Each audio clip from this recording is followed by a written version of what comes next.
Briefing GIEC, politique nationale, économie politique, dynamisme et sécuritaire en République démocratique du Congo.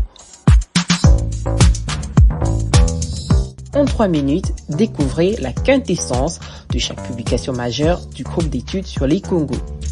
Aujourd'hui, rapport sondage, les Congolais cherchent démocrates entre soif de redevabilité et insatisfaction sociale, publié ce mercredi 31 août. 3 ans et demi après l'arrivée à la présidence de Félix Tshisekedi, la confiance à l'égard du gouvernement et des institutions en RDC demeure faible. Entre-temps, le public congolais exprime une méfiance et une dissatisfaction aiguë par rapport à la politique sécuritaire du pays. C'est la conclusion de ce nouveau rapport sondage « Congolais cherchent démocrates » entre soif de redevabilité et insatisfaction sociale.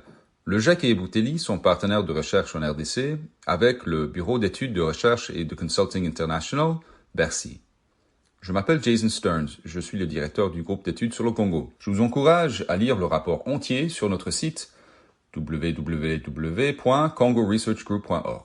Réalisé entre avril et juin, cette enquête démontre que malgré des cycles électoraux controversés, les Congolais restent attachés à la démocratie. 77% des personnes interrogées estiment que cette forme de gouvernement est la meilleure.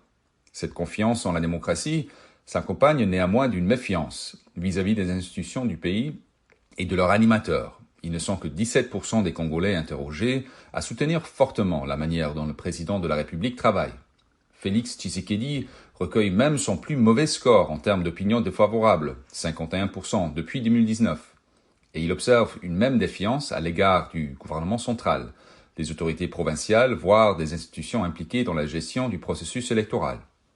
Après plus de 3 ans au pouvoir de Tshisekedi, les Congolais ne semblent pas non plus convaincus de la politique sécuritaire menée au pays.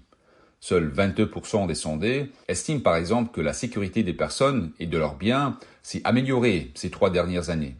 Une grande majorité des Congolais interrogés pointent par ailleurs l'ingérence du gouvernement rwandais, 72%, comme la plus importante cause du conflit persistant dans l'est de la RDC, suivi par l'ingérence des pays occidentaux, 75,5%, et la corruption des institutions congolaises, 71%.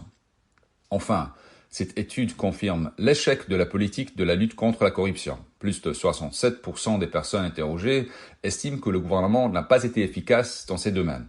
La police nationale congolaise, PNC, trône en tête des institutions très corrompues, suivi des cours et tribunaux, 45,7%, et du Parlement, 45,6%.